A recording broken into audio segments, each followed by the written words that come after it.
Legendary status. Vic XL, Sam Pisa, aka TF. When y'all gonna learn, man?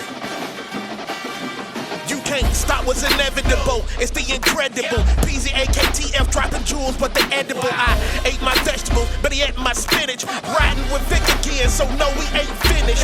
Legendary status, so no, you cannot copy. Riding dirty radio, so crispy, also sloppy. Instant to the street, so we know just what is needed. But keep it underground, staying down, cause we ain't greedy. This is where you find what is popping for the culture, where we keeping it all fresh and stay away from all the vultures. No scavengers here, just keeping it real. Vic got it out the mud, but it's still so clear. So sit back, relax, and just let us lead you. If you trolling for no reason, then we don't need you. It's Vic XL, he can't be stopped. Riding dirty forever, the home of real hip hop. Ride dirty, dog, and y'all can't harm me. I'm living fly in the sky with the stars. Ride dirty, ride dirty, ride dirty, ride dirty. How you ride dirty, dog, and y'all can't harm me. I'm living fly in the sky with the stars. Ride dirty, ride dirty, ride dirty, ride dirty. Ride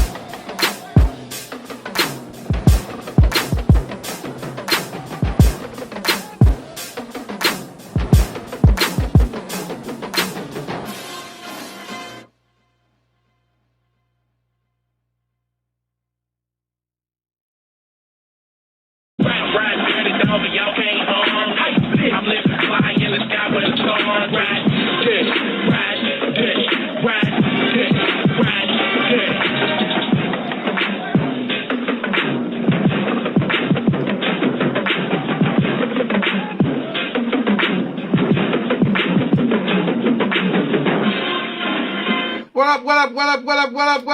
What up, world? It's your boy, Vic XL. This is the Ride Dirty Show, where we bridge the gap between hip-hop and everyday life, man. Y'all say one time for the good people checking in over on Facebook Live. One time for the good people checking in on Bigo. All right, y'all definitely check me out on both those platforms at Ride Dirty Radio. All right, I also got to say one time for the good people over at WRFG 89.3 FM, our FM radio home. Be sure to check us out every Thursday night, Friday morning from 3 a.m. to 6 a.m. I also got to say one time for the good people over at Live 365. Now, let me let you guys know a little bit about Live 365. Last year, we partnered up with Live 365 and we launched our very own internet radio stations, right? We launched our very own internet radio station. Now, Live 365 is the internet's oldest and longest running streaming platform for internet radio. Now, the way it works is they allow AM radio stations, internet radio stations, small wattage FM radio stations to partner up with them to use their server. That's right, to use their server in order to broadcast over the internet airways. Now, the unique and dope part about them, they are media-based tracking, which means all artists played on any Live 365 affiliated radio station will receive royalties or points towards royalties for the music played on those affiliated stations. So artists, please make sure your music is properly registered, whether it's BMI, ASCAP, or CSAC. That way, if you are played on any affiliate station on Live 365, you will receive those credits towards royalties. All right, now, our station is Ride 95. Ride 95. We are the station of what's next in hip-hop and R&B. The way to access our station is very, very easy. All you got to do is go to live365.com. That's right, go to live365.com. Go to the search engine. Once you're in the search engine, you're going to type in Live 365. I'm sorry, you're going to go to the search engine, you're going to type in Ride 95. That's RIDE, the number 9, the number 5. Again, go to the search engine, type in RIDE, the number 9, the number 5. Click on our station logo. Once you click on the station logo, you will hear music 24 hours a day, 7 days a week, 365 days a year. Now, there's over 2,000 radio stations on Live 365. Now, if you want to check us out via your mobile device, it's also just as easy. All you got to do is download the Live 365 app. Again, download the Live 365 app. Okay? Once you download that app, you're going to, again, click on that station logo. And you're going to hear music 24 hours a day, 7 days a week, 365 days a year. All right. I want to say one time for my girl, Catherine E. Bland. All right. Shout out to you, Catherine. I see you on the check-in. All right. Now, It's time for me to do what I like doing most. Now, for those who don't know, Riding Dirty Radio, we are the platform for those artists, those entertainers, those entrepreneurs, those people in the community that are definitely changing the community, changing the world brick by brick, day by day. This is the platform for the movers and shakers, the platform for the people to come tell their story first. That's right, we're the platform for people to come tell their story first. And ladies and gentlemen, boys and girls, today is no different than any other day. So let's welcome, again, I repeat, let's welcome to the Riding Dirty platform, Buzz the Navigator. What's going on, my G? What's up, Daddy? How you been? Man, maintaining. All right, man, look, the first thing I always like to start the show by saying I am so humbled and I am so honored for you to come on this platform to allow our listeners, our subscribers, the people who just rock with us, our friends, our family, our fans. I am very grateful for you coming on the platform to tell your story. Well, I'm very blessed for you to even consider me to be on your platform. So it's equal respect both ways. So okay. All right, let's get into it, Buzz the Navigator. The first question I got to ask you is, where are you from? I'm from St. Louis, Missouri, but I'm on the outskirts. My hometown is called Webster Groves. It's still part of St. Louis. It's just the county part. So I'm from the Midwest. Okay. All right. Now, what was your introduction to the music business? What made you fall in love with the game?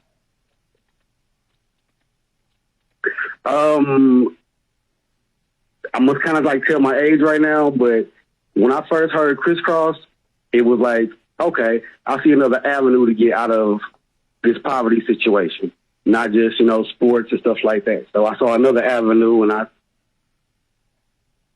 dove in and started trying to write music. I took a creative writing class in high school, all of that. It just, seeing them perform their first video Jump, it was like, it just kind of like the bug bit me. Like, if they can do it, I can do it. I just need to figure out my lane.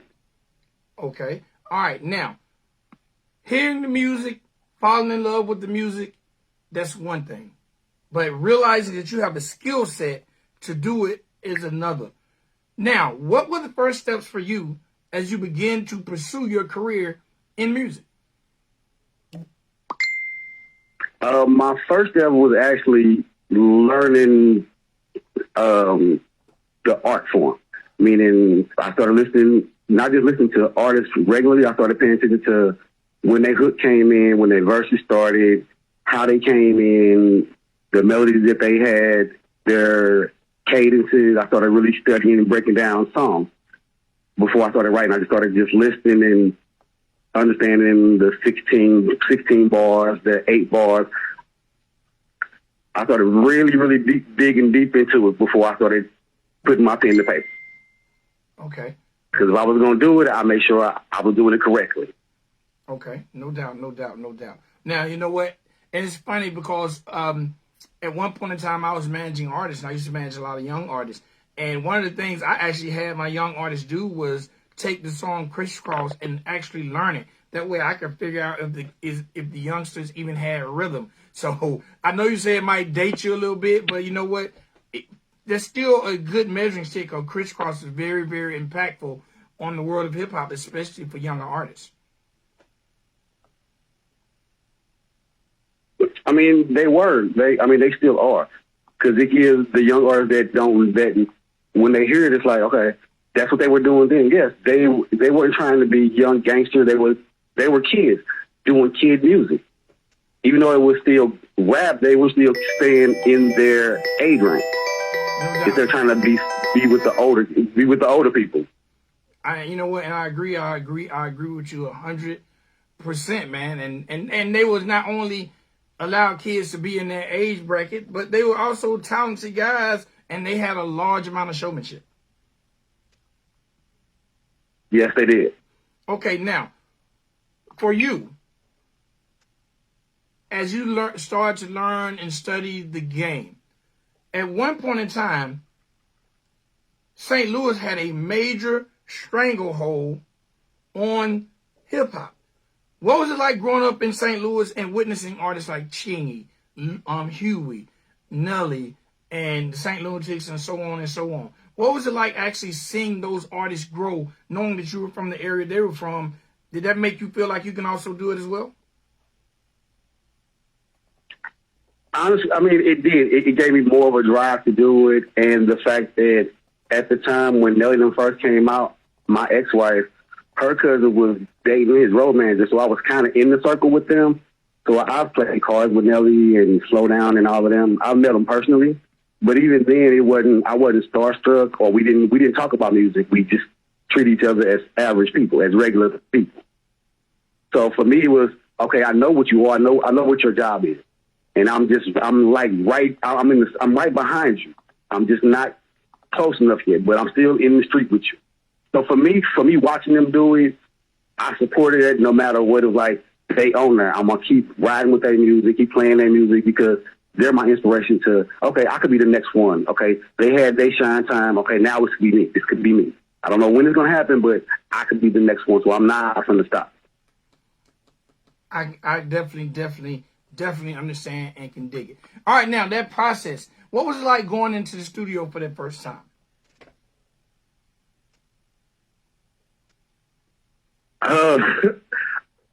It's like walking into a haunted house that you never done before. Like I didn't know what to expect. I didn't know how I was going to, because I never heard myself on the mic, so I didn't know how I was going to sound.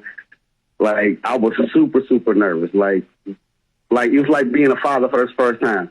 Am I going to do this right? Is it going to come out right? Can I handle this? Like everything that it was a lot of first time smoking weed, first time drinking, first time having sex. All those first just like all rolled into one. Like, okay, I said I'm gonna do this. I gotta do it. Like I can't fail, but I'm nervous as hell doing it. Okay. And luckily for me, my cousin was my first producer, so I was kind of like with family, so it was okay. I was still comfortable, but it was still that I'm scared how I'm gonna sound.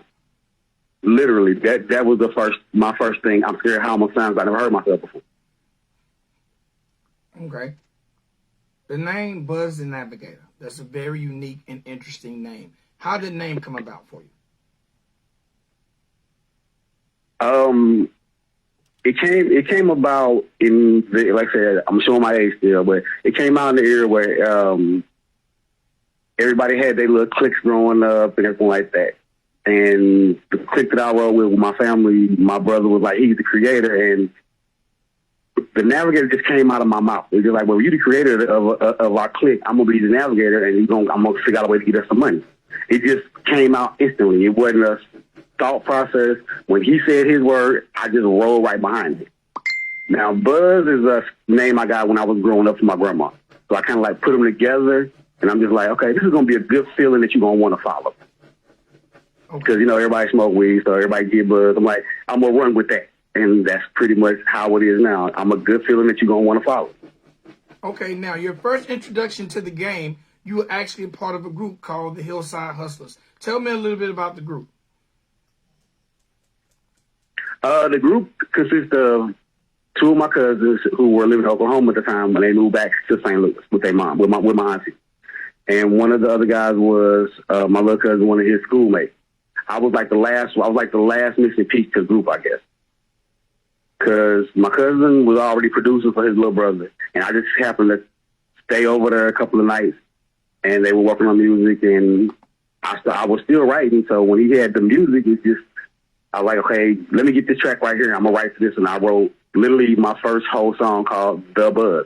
And that wound up on our very first cassette. And yes, I'm saying cassette, not CD, cassette. A lot of people don't know what a cassette is, but yes, my first intro to the world was on a cassette. All right, how did it was like I was the missing piece of them. Okay, how did the area receive the group and the music that you guys put out? They received it as far as the neighborhood. They were liking it. They were shocked that we actually had a product. We weren't just talking about doing music or, just on the block rapping. No, we actually put together a product. We went to a distribution company in St. Louis, had them printed up. We had a cover made for it, all of this. We had a barcode. So we were serious about it, and the neighborhood was kind of like overwhelmed. They didn't know how to take it. Some people bought it. Some people didn't want to deal with it. But I think we sparked a lot of people in the neighborhood that was trying to get into it. They just didn't have the hustle that we had to keep it going. So some were happy, some were envious of it. So it was like mixed emotions. All right, now, how many projects did you guys release before you guys separated? Or are you guys still together? No, we're still family. They're my blood cousins. We're still family, but we released 2 projects together. And then I dropped my first solo album, and then they dropped the 3rd project on their own. The irony of that is our second project came out like probably a year or maybe a couple months before Nelly dropped Country Grammar. Okay. Because I remember this vividly. I went to his romance house to go play. I went out there with my ex-wife. We went out there to play cards because he was doing a barbecue. And it was a shock to me, too, because, I gave him my CD just to see what would happen with it. So I walked in the house, we hanging out, and I look on top of his record player, and our CD was just like in the mixer with Outkast, Jay-Z. It was just in the mix of the CDs. Like, my CD is in the mix of rotation, y'all. You gonna play this sometime today? So that was like, okay, gosh, he supports a little bit of what I'm doing. He might not like it all, but he supports me. Because this is in rotation. He plans on spinning something off his album. No doubt, man. That's super, super dope. Now, going solo, how hard was that for you as an artist? Was it easier to be able to just do your own thing and create from your own personal standpoint, or was it harder having to come up with songs on your own? It was harder because my cousins decided that they gonna quit rapping. They gonna give all this stuff, but I'm like, how we gonna quit when we just put out 2 CDs? My solo's out right now. How we gonna give up when we just starting to get our wheels going? The fact that I moved to North St. Louis and they were still in Webster, it was kind of like, okay, we're not together. We can't get together as much as we used to. But y'all quitting, I don't see quitting right now. Like I'm in a circle of the majors right now. Like I'm in a circle with Nelly right now. I can't quit. I'm making connections. If I quit, that's the end of it. Period. So I went and bought a Fruity Loops program, and I had to learn how to make music for myself. I mean, like, I know how to make some beats on my own. Had to start writing. And now I'm like, hey, I got the music. I bought a CD burner. Okay, now I need to find clubs. I started to go on a scavenger hunt to find open mics and basically reintroduce myself to the city on a whole different level. Like, nobody knew who I was. I went to clubs and I seen the promoters that had big groups with them. Other people had groups with them, and I'm here by myself. I paid to get in. Don't nobody know who I am, so I got to work harder to get known when y'all got a whole crew with y'all. Half the club in here, y'all fan base. So it was hella hard for me. Okay. But no, go ahead. With it being that hard, with it being that much tension against me or negative energy against me for me to do a good show, I make sure that, if I'm going to perform, I'm going to be the first one. I'm going to open every show up because y'all don't know me, so I'm going to set the stage for every group in here. So I started becoming the opening act. I started putting my name first on the list. I don't care. I'm first. I'm going first. And that became my motivation. Man, you know what's funny? And you're basically right. If you ain't as good as it. I'm sorry, but you're right. Because a lot of times in doing shows, no one wants to go first. But being willing to step out there and set the tone, set the stage, man, that's very, very impactful. A lot of people don't want to go first because they feel like, man, they're going to forget whoever goes first. But it's all about a mind state because you can make it a hard act to follow. And that literally was my motivation because I understood that when you go to a show, you will remember the opening act and you remember the headliner. Everybody in the middle, yeah, okay, whatever. But that person that started the show off, that sets the tone for the rest of the night. So if I can get in here and rock this crowd and turn their head like they wasn't expecting to hear all this, I'm a winner, regardless. Because they're going to remember, well, that guy that opened the show, well, man, he was great. I don't know who, but the dude to open it up, man, I gotta find him.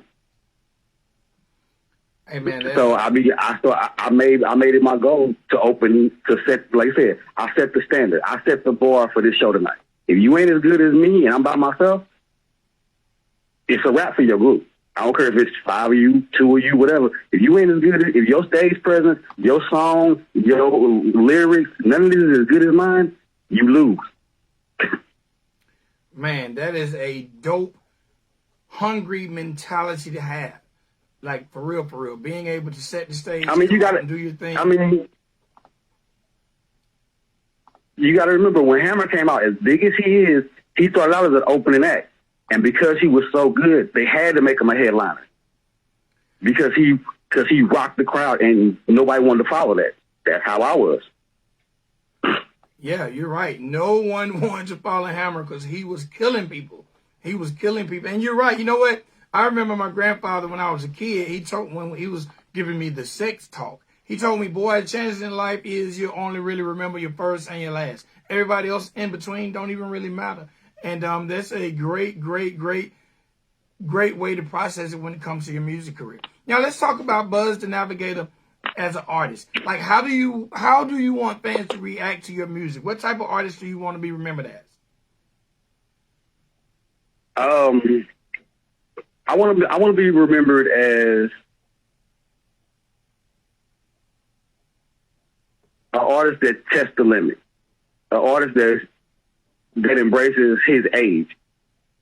Because music grows, you should grow with your music. That is true. And a lot of artists, okay, I'm a gangster rapper, that's all I can do. I embraced that I'm a grown man. So as I grew up, my music grew up with me. So at this point of my career, yes, I'm a grown man, so I'm gonna show my emotions, I'm gonna show my affection, I'm gonna show my anger. But I also like to kick it and have a good time. I'm not gonna show all the drama no more because I survived all of the drama in St. Louis. So I'm in a celebratory mindset right now. I'm about my family. I'm about having a legacy for my kids to live off of. So I want to be that artist. I want to be known as that artist that embraces his reality, not somebody else's reality. No, I grew up. Most artists don't want to grow up. I grew up, as what led to this interview, the song "The Weekend" and my last album. I'm very emotional on that album. I have a song that I apologize to my kids for me not being around because of me and their mama having an issue. Okay, man, that is. So I guess you. No, that is dope, man. Really touching on those grown man subject matters, apologizing to your kids, because as men, we're not always there 100% of the times, because sometimes we're too busy pursuing a career, pursuing a dream, and being able to look back and say, "Hey, kids, I'm sorry," and being able to be that vulnerable on a record is dope, man. It's really, really dope. Let's talk about Honor Class Music. Honor Class Music, that's my record label. And that came about being, okay, the backstory behind Honors Class and First Class. I use those a whole lot in a lot of my music. Because growing up as a young black kid in a predominantly white neighborhood, it was kind of hard to be on the honor roll. Everybody know what honor roll is when you're in school. The kids that get all A's, all B's, those are the honor roll kids. And they get praises, get trophies, whatever. Not being one of those kids, I didn't believe that my grades should dictate how my life would be. So I took that as, okay, this is an honor roll to y'all. Okay, let me show you what honor roll means to the inner city kid, the kid that doesn't have everything, but still has a good mentality that his life is a good life regardless. Because I grew up with a single mother. I got 3 brothers and 3 sisters. But I still had a great Christmas, Thanksgiving. I had a great holiday. So to me, honor roll is a mentality lifestyle. It's not about your grades, nothing like that. Just same thing as I tell people, I'm Mr. First Class because I have a first class mentality. No matter what I do, I'm going to do it to the best. No matter what car I drive, it's luxury to me. It's not a Benz or a Bentley, but it's my car. It's clean. It rides good. That's luxury. That's first class to me. My house, it might not be a mansion, but It's clean. It's a roof over my head. All my bills are paid. I'm living first class. So honestly, I music just personifies that whole mentality of no matter how you live, how your life is, live it to the best of your ability, to your liking. Don't try to compete with the Joneses and all them. No, your life is on a roll because it's your life. You live it the way you want to live it. Be happy with it. No doubt, definitely, no doubt. All right, man. I see you had a shirt campaign at one point in time. Do you still push the merchandise for Underclass Music? Oh yes. Oh, I'm actually in networks with the guy who shot my last 2 videos. Me and him are going to get together in a couple of weeks, and we're going to shoot an actual promo commercial for my T-shirt. Well, my clothing line is not. It's more the T-shirts I have: stretch pants, tank tops, masks, water bottles, coffee mugs, iPhone cases, as well as I have a shoe line as well. I have tennis shoes for men and women, dress shoes for men, high heels, flats for women. I have a lot of merchandise that I'm going to put out on display for everybody. All right, man. I definitely got to get with you. I want one of those shirts. Those shirts are hard. Oh, thank you. I appreciate it. All right. Now, before we leave up out of here, man, let's talk about this record, The Weeknd. Who produced it? What was the subject matter? Tell us everything we need to know about it. All right. With The Weeknd is technically a part 2 song. Because with me being an essential worker, like when the whole pandemic hit, I was working at the gas station. So basically, I never stopped working through the whole pandemic. So I wrote a song called Thank You. I wrote another version of my song, Thank You, to tell all the essential workers, thank you for doing what you do, being out here in all this crazy bullshit. So I wrote a song for them to just celebrate the essential workers because I felt that they weren't getting the credit that they deserved. So after that, I started listening to a couple music instrumentals on YouTube, and I found one that was called Friday Night. 90 and I'm like, seconds. We've been through all this. Okay, it's time for a celebration. So I started writing to it, and The Weeknd came out just how, like I said, it's a part 2 to the essential workers. Basically, The Weeknd song is for 9 to 5 people that's been working. You get off Friday, you got paid, you want to go kick it. So I wrote my version of how it will be when you get off at 5 o'clock. I'm going to go. I hit the liquor store real quick. I'm going to go kick it at the club.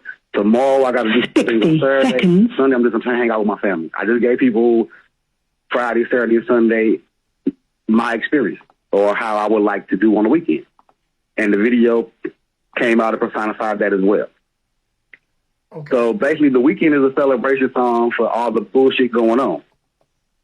Because now things are opening up more. People can go hang out more. Cool. Friday night coming out. It's The Weeknd. Let's go kick it. The guy that produced it, his name is Storm, and I consider him to be my Dr. Dre, my Manny Fresh, my Swiss Beats, my Scotch Storch, because if I give him a concept or I send him some music I like, he'll recreate it or cater something directly to me. So that song, The Weeknd, was personally made for 10 seconds. My vibe. And this was a little bit of DJ Quick and Tony influence to this one. Okay. No doubt, no doubt. Now, before I have you introduce the record to the world, I want you to tell the people how to find you when it comes to social media. And how they can to find me on social media. Hold on, and how to find you on social media, how they can check their video out, and how they can check their record out. All those places. All right. To find me on social media, since you brought the clothing line, catch me on Facebook at Christopher Lawrence, because that's my clothing line. Go to Facebook, catch me on Christopher Lawrence. You'll see all the Facebook, all the videos, the commercial coming up, all the shoe promos, all of that. For my music, you can catch me on YouTube at Buzz the Navigator. You can catch me on Spotify, Buzz the Navigator, SoundCloud, Buzz the Navigator. If you're on Twitter, same thing. If you're on LinkedIn, I'm on that too. Buzz the Navigator. It's all out there. I'm on a bunch of social medias. If I ain't on them yet, I will be soon. So yeah. All right. Just get on just hit me up on Google and everything should pop up. All right. My G, again, thank you for coming on the show. I want you to do me one big favor and introduce this record to the world. All right. This is Buzz the Navigator, Mr. First Class, Honor Roll Status Music. For those that don't know, I know today's Thursday. Put this on your playlist for tomorrow morning when you get out at 5 o'clock. This is The Weekend, produced by my boy Storm. Check it out, have fun, look at the video, have a ball with it. It's The Weekend, baby. Let's do it. This is how we parlay.